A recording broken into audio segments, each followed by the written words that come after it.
மருமகள் சீரியல்ல அடுத்து வர எபிசோட்ல என்ன மாதிரியான ட்விஸ்ட் எல்லாம் இருக்க போகுதுங்கிறத இந்த வீடியோவில் பார்க்கலாம். ஐஸ்வர்யாவுக்கு கருப்பசாமி வந்து உண்மையை எல்லார்கிட்டயும் சொல்லுன்னு சொல்லிட்டு மிரட்டுற மாதிரி கனவு வருது. பதறி போய் எந்திரிக்கிறாங்க. உடனே சேர்ந்து என்னாச்சு ஐஸ்வர்யா, ஏதாவது பேய் கனவு இது கண்டியான்னு சொல்லி கேட்குறாங்க. ஐஸ்வர்யா என்ன சொல்றதுன்னு தெரியாம சமாளிச்சுட்டு அப்படியே இருக்காங்க.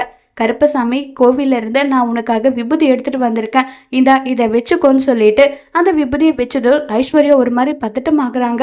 என்ன நீ இதுக்கு போய் இப்படி பயப்படுற, எதையும் நினைக்காம தூங்கு, கருப்பசாமி விபூதி வச்சிருக்கலன்னு சொல்லிட்டு இப்ப ஐஸ்வர்யாவை தூங்க சொல்றாங்க. ஐஸ்வர்யாவும் பயந்துகிட்டே தூங்குறாங்க. அடுத்த நாள் காலையில் ஆகுது. நடந்த விஷயத்தை எல்லாம் சொல்லி ரொம்பவே பயப்படுறாங்க. எனக்கு ரொம்ப பயமா இருக்குன்னு சொல்லிட்டு உடனே சித்ரா வந்து, ஏய் உனக்கு ஒரு சிகப்பு கயிறு கொடுத்தல, அந்த கயிறு எடுத்துட்டு வான்னு சொல்லிட்டு அந்த கயிறை ஐஸ்வர்யா கையில கட்டி, இங்க பாரு இது வந்து மாய மந்திரிகம் செய்வாங்கல்ல, அவங்க கிட்ட இருந்து வாங்கிட்டு வந்த கயிறு, இந்த கயிறு உன் கையில இருக்கிற வரைக்கும் எந்த பிரச்சனையும் இருக்காது, கருப்பசாமி எதுவுமே வராது சரியான்னு சொன்னதும் சரிங்க ஆன்ட்டின்னு சொல்லிட்டு தைரியமா ஐஸ்வர்யா அங்கிருந்து போறாங்க. உடனே அதுக்கு சித்ரா சொல்றாங்க, அம்மா இது என்னம்மா 10 ரூபாய்க்கு ஒரு கயிறு வாங்கிட்டு வந்து ஐஸ்வர்யா கிட்ட ஏதேதோ கதையெல்லாம் அடிச்சு விட்டுற, ஏடி அவ பயந்து போய் இருக்கா, யாருக்கிட்டையாவது உண்மை இது உளறிட போறா, அதனாலதான் நான் வந்து சொல்லாம இருக்கிறதுக்காக இப்படி ஒரு விஷயம் பண்ண, அவ்வளவுதான் சொல்லிட்டு இருக்காங்க. இப்ப சேது வந்து ஐஸ்வர்யான்னு சொல்லி கூப்பிட்டதும் சேதுவை பார்த்து ஐஸ்வர்யா முன்னெல்லாம் பயப்படுவாங்கல்ல, அந்த மாதிரி பயப்படாம இருக்காங்க.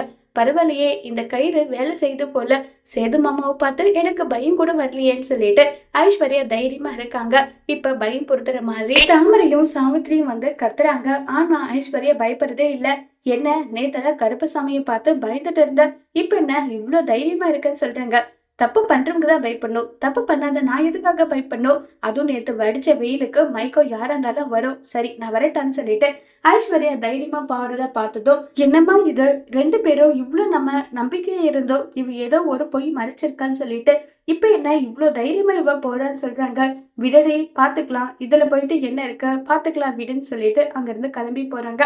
இப்ப அம்மாச்சியை கூட்டிட்டு வந்து, சேது வந்து என்னுடைய குழந்தை மதுரையில இருந்து தேனி வரைக்கும் இந்த மாதிரி பஸ்ல போறதெல்லாம் ரொம்ப அலைச்சலா இருக்கும், அதனால நாங்க ஒரு கடையை வந்து சூஸ் பண்ணிருக்கோம், அந்த கடையில 10,000 ரூபாய்க்கு மட்டும் எப்படியாவது ஜவுளி எடுக்க வச்சிங்கன்னா அந்த காரை நாங்க பரிசா கொடுக்குற மாதிரி கொடுத்துக்கலாம், தயவு செஞ்சு ஏதாவது ஹெல்ப் பண்ண அம்மாச்சின்னு சொல்லிட்டு ரொம்ப ரிக்வஸ்ட் பண்ணி கேட்குறாங்க.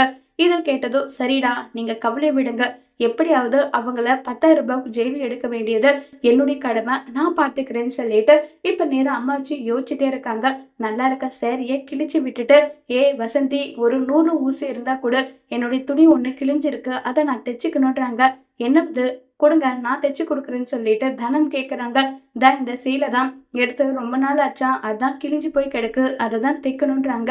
ஏமா புடவை எல்லாம் ஏமா கிழிஞ்சு போனதையும் கட்டிட்டு இருக்கீங்க, உங்களுக்கு வேணும்னா சொல்லுங்க நான் எடுத்துட்டு வந்து கொடுக்குறேன்னு சொல்றாங்க.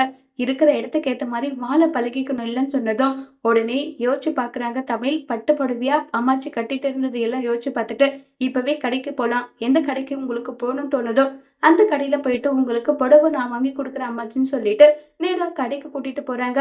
ஏய் தமிழ் அங்க பாருடி, 10,000 ரூபாய்க்கு புடவை எடுத்தா காரு பரிசா கொடுத்துருக்காங்க, நம்ம போய் வரதுக்கு காரு நல்லா சௌகரியமா இருக்கும், அதனால 10,000 ரூபாய்க்கு பர்ச்சேஸ் பண்ணிக்கலாம்னு சொல்லிட்டு புடவையை எடுக்க வச்சு தமிழ் பேரு அதுல குலுக்கல் சீட்லயும் போடுறாங்க.